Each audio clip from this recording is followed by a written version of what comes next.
全村110口人是我丈夫屠的，我第一个孩子也是他亲手杀的。知道真相那天，他正端来掺了红花的饭菜哄我吃，我笑着吃完，当晚腹痛如绞，血流不止。他带着神医去救白月光，我独自爬出王府。后来他扳倒太子，杀了白月光，跪在黄河边求我原谅。我扔给他一把刀，捞尸人的规矩，只捞死的，不捞活的。我是个普普通通的黄河捞尸人，意外救了太子和小王爷，并怀了太子的孩子。可成亲当天，太子却没有出现，而是带着嫁妆去接相府千金过门了。想要问个明白的，我被小王爷裴云锦拦住。他坦白让我有孕的其实是他愿意娶我，照顾我一辈子。出嫁1个月后，村子遭遇山匪，110户人家无一活口，看着满目尸山，我悲痛欲绝，孩子也没留住。裴云锦一不解带的陪着我，用了好长时间才让我走出阴影。3年后，我再次怀孕，想要第一时间把这个好消息告诉裴云锦，却无意中听到他和友人的对话。云锦，太子如今这般打压你，你不憋屈吗？当年你为了他不仅娶了沈吞，还认下了不属于你的孩子。我不是为他，我是为了沁雪。大印向来立长不立，第一，若是让沈怼先生下龙子，沁雪将来怎么在后宫立足？知道你爱惨了柳沁雪，但你也没必要屠了整个黄河村灭口吧？好好的捞尸人，自那以后就差不多绝户了。没办法，黄河村的人知道的太多了。为了绝后患，他们非死不可。我本以为从前爱上太子是我一生的错，却没想到爱上裴云锦才是错上加错。刚刚王府的丫鬟过来，被随从拦了。不过我好像听到她说沈体怀孕了。裴云锦手上一紧，茶盏差点滑落，但他向来自持，很快就平静下来。我不会容他把孩子生下来的，那可是你的亲骨肉，他的肚子怀过别人的种，我嫌脏。再说了，他以前总跟尸体打交道，生的孩子我怕会是怪胎。说完，裴云锦吩咐一旁的随从，让云香把红花掺进王妃的饭菜里。小心些，别让他发现。有人叹了口气，沈梯也是怪可怜的。裴云锦有一瞬间的失神，他眼神晦涩地盯着茶盏，道：我会让他安安稳稳做一辈子的王妃，就当是补偿了。我捂着嘴，跌坐在地上，在众人疑惑的目光中，连滚带爬地回到了王府。黑暗的房间里，我独自落泪。原来当初与我一夜春宵的人并不是他，可他还是甘愿为了柳沁雪迎娶我这个不洁的女人，甚至去接受一个和他毫无关系的孩子。我记得山匪屠村那天，他看着我被血浸湿的裙子，哭得不能自已。他信誓旦旦地跟我说：嗨，你放心，我必不会让村民们枉死，更不会让我们的孩子白白牺牲。他说到做到，只用了3日便找到山匪的老巢，杀光了所有山匪。这么多年我对他感激涕零，却不曾想到头来所有一切竟全是他所为。门外又响起云香的声音：王妃，快用饭吧，放着吧，我不想吃。掺了红花的饭菜我不敢吃，大夫给我诊脉时告诉我，我宫寒气虚，得好好养着，若是再次滑胎，恐怕就一辈子做不了母亲了。我很想要这个孩子，之前是为了裴云锦，现在是为了那些因我而枉死的乡亲，我就不活他们，除了让捞尸人能够继续传承下去，我不知道还有什么方法可以弥补。又过了许久，院子里传来沉重的脚步声，小王爷您回来了。王妃她不肯吃东西，我来吧。我急忙擦干眼泪，但红肿的眼眶还是出卖了我。裴云锦蹲在我面前，抬手抚摸着我的眼睛，心疼地问：又哭又不吃饭的，到底谁欺负我们家的了？当然是肚子里的小家伙了。裴云锦愣了一瞬，假装惊喜道：真的，我要当爹了，真的。我心里冰得如同冷窖，却不得不为了孩子逢场作戏。云锦，如果你不喜欢这个孩子，将来我就自己把他养大，绝不让你心烦，好不好？裴云锦看向我的目光多了几分警惕，但还是强颜欢笑道：瞎想什么呢？派给我生的孩子我还能不喜欢吗？好了，别胡思乱想，吃饭去吧。看着满满一桌饭菜，我抗拒的别开头。裴云锦夹起一片白灼菜心放在我碗里，柔声道：多少吃点，吃饱了孩子才能长得好。他看起来那么深情，哪里像是在演戏？可我知道那都是假象，我真的吃不下。闻言，裴云锦也失去了耐心，不悦道：你不吃孩子也要吃，别老耍小孩子脾气，行不行？说完，他一把掐住我的下巴，想将菜心强行塞入我嘴里。我用力挣脱，但也明白了他的决心，绝望笼罩着我。我忍着泪意拿起筷子，我自己吃。等吃完了这顿饭，一切便都该结束了。半夜，我腹痛难忍，下体流出的血渐渐染红了床榻。裴云锦对着门外喊了一声，薛继仁就进来了，像是一直等在外头的一样。我的意识已经痛到模糊，但还是听到薛继仁小心翼翼地告诉裴云锦：小王爷，王妃之前小产已经伤了身子，这次若是不救，恐怕再难有子嗣。沉默了片刻，裴云锦才开口：没关系，照我说的做，等将来娶了妾室，有了孩子，过继一个给他养老便是。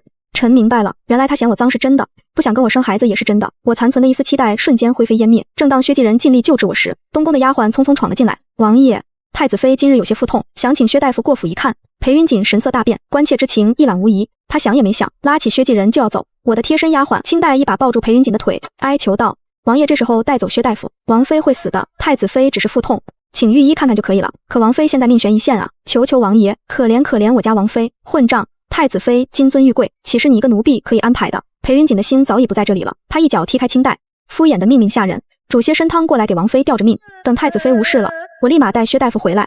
清代还想追上去，被我制止。清代不用追了。清代眼睛红肿，他心疼地看着我：王妃，你等我，我这就去请御医。我艰难地支起身子，从床榻下掏出一个盒子，将里头的捞尸人铁牌递给清代。清代进宫把这个交给陛下，就说神废请懿旨和离书。当初皇帝亲自来黄河村接太子和小王爷回京时，感念我的救命之恩，当场承诺可以答应我一件事。我一直不敢乱用这个机会，如今终于派上用场了。裴云锦带着薛继仁回来，已经是第二天下午了。彼时清代找来的御医正要离开，裴云锦拉住御医问：王妃怎么样了？命是保住了，可惜。裴云锦难得因为我而慌乱，声音低沉。可惜什么？御医无奈地摇了摇头，叹气道：身子是废了，余生恐怕都要受病痛折磨了。裴云锦似乎有些愧疚，抱着病若游丝的我道：对不起 IT， 我不是不想管你，可太子妃身怀龙种，耽搁不得。我忍着疼痛将身体从他怀里抽出，摇摇头，没关系，王爷累了一夜，去歇着吧。裴云锦的手僵在半空，声音有些嘶哑：快是在怪我吗？我闭上眼睛，平静地回答：民妇不敢。民妇。裴云锦听出了我话里的异样，不可置信地看着我。从前在他面前，我总是自称臣妾，如今改了口，便是想跟他划清界限。是民妇出身低微，自然不能跟太子妃相提并论，所以王爷做的没错，民妇也不敢怪责。说完，我猛地咳出一口血。裴云锦见状，也不再多问，他一边轻抚着我的背，一边说道：太向来最是识大体，是我多疑了，你好好休息，夫君在这儿陪着你，哪儿也不去。不知又睡了多久，我被院子里喧闹的声音吵醒，一睁眼就看见清代趴在院子中央，正被施以杖责，全身已经被血浸湿，看着出气多进气少。太子妃柳沁雪坐在一旁冷眼看着，见我醒来，裴云锦也不跟我解释，直接按住我的肩膀。太子妃教训下人，嗨，莫要插手。本以为是多大的事，没想到仅仅是因为清代在请了和离书之后，顺道替我找了御医。因为太子悔婚之事，帝后本就对我心存愧疚，在知道了此事后，狠狠斥责了柳沁雪，说她心如蛇蝎，置别人的性命于不顾。柳沁雪碍于帝后不敢动我，便想拿清代出气。我看着奄奄一息的清代，眼泪止不住地流。我拉着裴云锦的袖子，哀求王爷，求你救救清代，千错万错都是民妇的错，清代只是担心我罢了。裴云锦一脸为难，一个下人罢了，让太子妃出口气，这事就过去了。我难以置信地看着裴云锦那张人模人样的皮囊，不明白下面怎么会藏着这样一颗恶毒的心。就因为我们出生低微，所以性命就不重要吗？我如此，清代如此，黄河村100多户人家亦如此。我再也忍不住了，痛声质问：王爷当初屠杀黄河村的时候也是这样想的吗？不过一帮贱民罢了。裴云锦像是被戳中了痛处，猛地掐住我的脖子，目眦欲裂。神托，你胡说什么？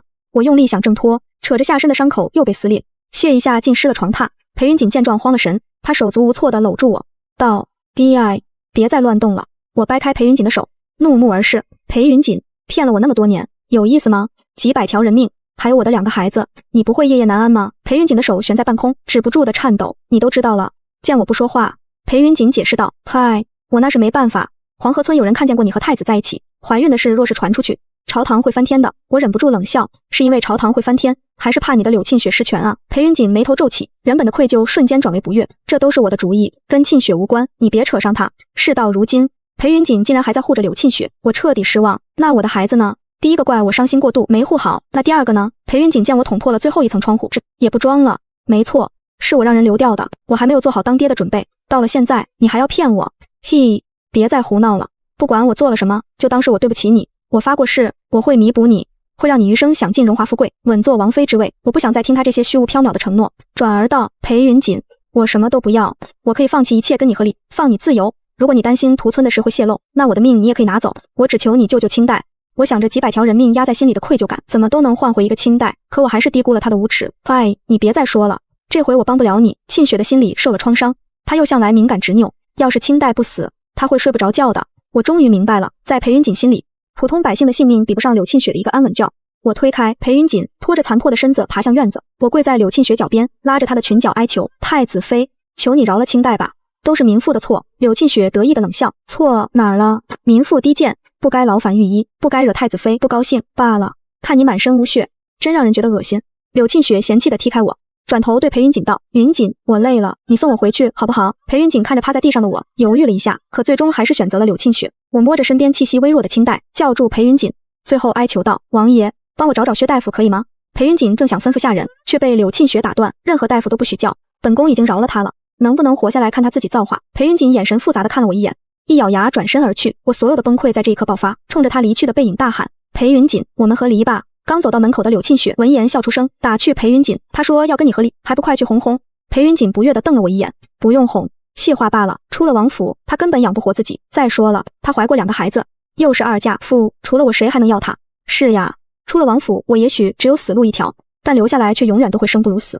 我顾不得身体的疼痛，爬起来将和离书放在桌上，找了一辆破烂的推车，带着清代离开了王府。这一次我终于可以解脱了。裴云锦送完柳沁雪回府的路上，看见一个熟悉的身影往城外走去，他眯着眼睛看了半天，却看不清楚，问随从：“那是 Lady 吗？”随从顺着裴云锦手指的方向看去，没有一个人影。小王爷，你眼花了吧？王妃怎么会自己离开京城呢？离开京城，裴云锦的心像是突然被什么东西刺了一下，有些喘不上气。沈替离开京城只有一种可能，那就是他所说的和离是真的。如果是真的，他会不会已经不在王府了？裴云锦浑身被恐惧笼罩，他害怕沈斐不在王府，他不知道该去哪儿找他。立刻回府，刚走到府门口，裴云锦就看见柳沁雪的丫鬟等在门口，焦急地伸长脖子朝着府里看。裴云锦赶紧上去，担忧地问：“沁雪，太子妃怎么了？”小王爷，是薛大夫给太子妃配的安胎药方子里还缺一味草药，奴婢找遍了药铺都缺货，便来王府问问。王府管事钟伯正好出来，裴云锦一个箭步冲上去，开口问的却不是草药。王妃可在府里？王妃出去了。去哪儿了？老奴不知。钟伯说完，转向丫鬟抱歉的拱手：“老奴都找过了，王府里的草药也用完了。”丫鬟满脸惆怅，喃喃自语：“这该如何是好？太子妃的胎相本就不稳。”裴云锦神色复杂地看着我的卧房，有些犹豫。阿英看出了裴云锦的为难，道：“小王爷，先去帮太子妃找草药吧。王妃那么爱你，怎么可能真的弃你而去？肯定是赌着气，跟你闹脾气呢。估摸着晚点就自己回来了。”裴云锦也自己说服了自己，也对，离开我，他根本无处可去，想闹就先让他闹着吧，等回来了我再哄哄就是了。我在城外10里处的山头碰到一个游医江伯，他是唯一一个肯医治清代的人。他说我妻子死在黄河，是捞尸人帮我找到了他，才让他入土为安。娘子既然是捞尸人，那老夫断没有见死不救的道理，再难也得试试。江伯妙手回春，真的帮我把清代的命拉了回来。我担心清代的身体，便打算找个山中的破房子暂时住下。刚安顿好清代，就听见外头吵吵嚷嚷，江伯拿着草药回来，告诉我是小王爷带着官兵封了山。此时清代也清醒了些，他拉着我的手说：“王爷定是来寻王妃的。”王妃听清代一句劝，跟王爷回去吧，不然孤身一人，将来该如何是好？对于裴云锦，我早已没了情绪，平静地摇摇头，不回了。等你好了，我带你回黄河村，好好做我的捞尸人，也能养活得了咱俩。江伯已经听懂了，他叹了口气：“王妃不回是对的，小王爷不是来寻王妃的，他是帮太子妃寻药的，又是为了太子妃。”清代气得直咳嗽，等稍稍平缓了，才下了决心一般道：“王妃，娘子，听你的，咱们去黄河村，等我好了，我就跟你学捞尸。那破王府咱们再不去了。”裴云锦坐在山头，不知为何总觉得心神不安。他想起柳沁雪不让给清代请大夫时的神情，突然间觉得自己心心念念的人怎会这般恶毒？要是清代就这样死了，他还会不会一辈子不原谅他？他抬头看向远处半山腰的破房子，感觉心里变得有些空落落的。他实在坐不住了，吩咐阿英：“你带人继续找药，我得先回趟王府。”今日的王府像沈腿嫁进来之前一样冷清，老王爷老王妃去得早，裴云锦便独自守着这偌大的王府，过了一年又一年。那时的他觉得王府只是个就寝的地方，没有生机。直到沈费嫁进门，他将王府的花花草草全部都救活了，还把里里外外都刷得干干净净。他告诉下人，无论人多人少，1日3餐一定要按时备好，这样才有烟火气。也是从那时起，裴云锦再也没觉得王府阴冷了。天冷了，有人给他换厚被褥；起风了，有人给他做披风。可今天，裴云锦刚踏进王府，就觉得冷飕飕的，这也让他心里的不安越来越浓。他冲进后院，看到满地的鲜血还没清理完，床榻上的血迹也已经凝固成了暗红色。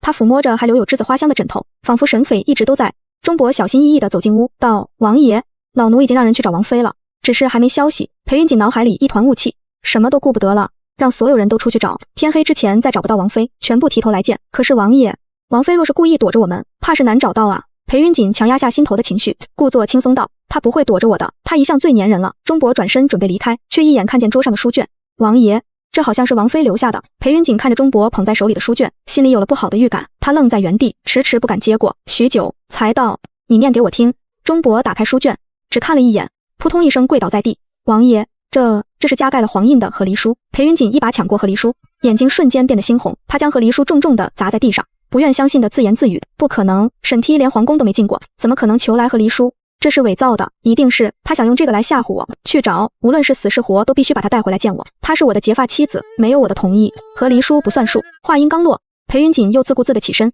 连外袍都没拿。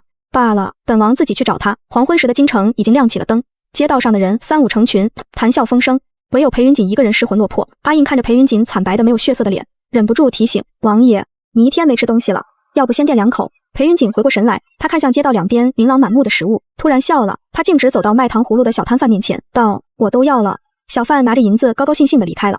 阿英举着一扎糖葫芦，不解地问：“王爷，这玩意儿能饱腹吗？”裴云锦笑得很苍白：“去年除夕，他也就说想吃糖葫芦，我却说他幼稚，没给他买。这次我给他多买点，他就会原谅我了。”阿英看着裴云锦要死不活的样子，只能泼冷水让他清醒。王爷，整个京城都翻遍了，王妃大概早就离开京城了，我们可能找不到她了。离开京城了。裴云锦喃喃自语了半天，猛地抬起头来，我知道了，我们去黄河村，她一定在那里。我从没想过还会再见到裴云锦。我带着已经恢复的清代回到黄河村的时候，已时过半月，安静的诡异的村子里竟然亮着一盏灯，我看清楚了，那是我家。我站在屋子外，不敢往前，直到一个身影出现在门口，他向我伸出手，声音哽咽，嗨，你终于回来了。我越过裴云锦，走进这个阔别多年的地方，桌上放着满满一桌饭菜，色香味什么都没有。裴云锦挠着头，不好意思地说，我没做过饭，这几天一直在学，但好像没什么天赋。说完，他便想拉我坐下。清代掀翻了饭桌，毫不畏惧地挡在我面前。王爷的好意，我家娘子不敢领，万一这次不是红花，是毒药怎么办？裴云锦愣在原地，哑口无言，甚至忘了发怒。清代将我送回房间，安抚我道：“娘子，你先歇会儿，清代去给你做饭。”清代前脚离开，裴云锦后脚就进了房间。他单膝跪在我跟前，不顾我反抗，使劲握着我的手。嗨，对不起，我从前不懂得珍惜，只觉得得不到的爱才最刻骨，直到你离开后，我才明白，那些我看惯了的烟火气，才是爱的一部分。裴云锦似乎又想到了什么，从外头扛进来一扎糖葫芦串。T 不是一直想吃糖葫芦吗？我给你买了好多，不爱吃了就不要跟我生气了，好不好？和离书我会进宫面圣，请陛下收回旨意，到时候我们……裴云锦，够了！我忍无可忍，打断了他。我想吃糖葫芦，那是去年的愿望。人的心都是会变的，我全心全意爱你的时候，你视若无睹，凭什么等你醒悟了，我就得重新回到你身边？我靠在墙上，闭上眼，不想再看他。你是皇亲贵胄，杀几十几百个人也能得到原谅，我也没有能力找你报仇。我只求你不要再出现在我面前，让我好好过完下半辈子，行吗？那一夜，裴云锦没有回来，我以为他想通了，正要就寝，一个黑影杀了进来，冰凉的匕首抵着我的脖子。借着月光，我看清了来人的脸，是裴云锦的贴身随从阿英。我早已看透生死，毫不害怕地问：是裴云锦让你来杀我的吗？阿英却答非所问。王爷屈尊降贵在这里住了大半个月，就是为了等你回来跟你道歉。你倒好，不知好歹伤害他。你一个常年跟尸体打交道的女子，能得王爷青睐成为王妃，就该感恩戴德，还闹什么脾气？我气急反笑，反问：如果你的家人朋友全被你最亲近的人杀死，你还能感恩戴德的接受他吗？阿英听我提起就是，底气弱了许多。其实不是王爷，是太子妃。太子来迎亲的前一天，太子妃跟王爷哭诉，说你要是先他生下龙种，他就活不下去了。后来也是太子妃求王爷帮他清理黄河村，斩草除根。太子妃跟王爷青梅竹马，王爷一时心软，这才酿成大祸。孩子也是，太子妃曾跟王爷说，怕他有了骨肉就再不管他了。王爷他也是不忍，毕竟后宫满是豺狼虎豹，若是没人帮衬，太子妃恐怕步步艰难。我不想再听，打断道，所以呢，不管出于什么心态，他不也听了吗？一个巴掌拍不响，有些错不是一个人能造成的。你走吧，各为其主，我不怪你。阿英放下了匕首，有些愧疚。我明白了，娘子把王爷还给我，我会劝他离开的。我不解地皱眉问，什么意思？你怀疑我扣了你们家王爷，不是吗？王爷跟你见了面以后就失踪了，不是你还能有谁？找到裴云锦已是3天后，他站在后山的乱葬岗面前，还跪着哭得不能自已的柳沁雪。云锦，你把我抓来这里到底想干什么？裴云锦声音生冷，磕头认错。柳沁雪自然不肯，挺直了腰背道，不过一群无足轻重的贱民，凭什么要我堂堂太子妃认错？再说了，黄河村是你屠的，又不是我，要不是你跟我哭诉，我怎会做出这等伤天害理的事？今天你跑不掉，我也跑不掉。裴云锦扑通一声跪在柳沁雪身边，将她的头重重地按在地上。很快，两个人都头破血流。柳沁雪抱着肚子，愤怒地大吼：裴云锦，你敢这样对我？殿下要是知道，不会让你好过的。裴云锦冷哼一声，太子又是什么好东西？从始至终他什么都清楚，却揣着明白装糊涂。这样的人怎么配做储君？配不配不是你说了算的。你等着，我定让殿下治你死罪。裴云锦一点也不慌，等他能保住东宫之位再说吧。柳沁雪满脸惊恐，你对殿下做了什么？不用急，很快你就知道了。我不想再让他们肮脏的血玷污了乡亲父老的尸骨。出声打断裴云锦，别再演戏了，你们都是一丘之貉，又何必惺惺作态？裴云锦冲过来拉住我，扯出一个难看的笑容，我是真心的，只要帝意愿意原谅我，我做什么都可以。见我无动于衷，裴云锦抽出腰间的匕首递给我，我知道黄河村的人对你很重要，你若是还不解气，就杀了我吧。是啊，他一直都知道黄河村对我很重要，却还是为了柳沁雪屠了整个村。我从小就是个孤儿，是村里的叔叔婶婶们将我拉扯长大，他们给我饭吃，教我捞尸的手艺。他们说这手艺虽不太上得了台面，但总归算个生计。那时邻家二婶子为了帮我消除恐惧，还打趣我别怕，好好学，搞不好将来还能捞到个没死透的如意郎君呢。后来我确实捞到了2个没死透的郎君，可惜都不如意。我还记得我出嫁那天下了大雨，全村的人都冒雨前来送我。二婶子说这裴家小王爷看着是个好的，咱们多当真是有福气呢。说完二婶子就哭了。哎，是个好姑娘，以后再不做什么捞石子的捞尸人，好好做王妃，一辈子才能平安顺遂。这些善良的人到死都不知道，要了他们命的正是他们口中的好儿郎。裴云锦的脸总会让我想起这挥之不去的噩梦。我接过匕首，狠狠刺入他的2边肩膀。裴云锦咬着牙没有吭声，反而笑道： ，Fei 还是舍不得我的。我将匕首扔在地上，对阿英说：“立刻带你们王爷和太子妃滚回京城去。”你不跟我走，我不会离开的。裴云锦想要反抗，奈何双臂受伤，难以动弹。被拖走之前，他还在不死心地大喊：“等我回来，这次我一定给你一个满意的交代。”裴云锦再也没回来过。那日我正坐在河边扎麻绳，清代匆匆跑来，我看他差点跌了个大跟斗，笑道：“怎么越来越莽撞了？”清代毫不在意，一屁股坐在我身边，道：“娘子，你知道吗？京城变天了。原来裴云锦因绑架太子妃，被薛王流放了。柳沁雪因为受了惊吓，回京之后就流产大出血，一命呜呼了。没过多久，所有重臣都收到一封告密信，里头详细记录了黄河村被屠的真相。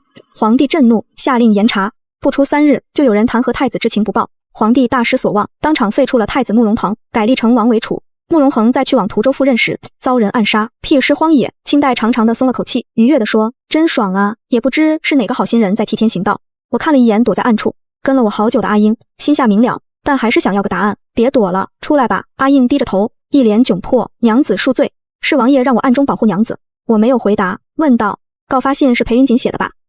原来这就是裴云锦要给我的交代。也好，多少也能慰藉一下乡亲父老的在天之灵了。暗杀太子的刺客也是他安排的。是。阿应见我不再言语，小心翼翼地问道：“这样一来，娘子可能原谅王爷了。”我怔怔地看着翻滚的黄河水，有片刻的失神。清代紧张极了，晃着我的手臂道：“娘子，可不能原谅这个坏蛋啊！”我还没说话，一个浑身是血的暗卫匆匆奔来。阿英看清了对方的脸，神色大变：“你们不是保护王爷去渝州了吗？怎么搞成这样？”王爷他遇刺了，受了重伤，掉进黄河里了。首领让我来找沈姑娘，请沈姑娘想办法在此处截住王爷。阿英闻言猛地跪倒在地，双手抱拳，请娘子务必相助，王爷是死是活，我等都必须找到他。正说话间，上游似乎飘来一个人，阿英激动地大喊，看穿着好像是王爷。娘子，求你救救王爷吧！河里的人像是感应到了什么，顿时苏醒过来，不停地扑腾。王爷没死，王爷真的没死。两个人并排跪在我面前，将头磕得血淋淋的，求娘子了，多年夫妻，娘子不能见死不救啊！我俩早已和离，他的死活与我无关。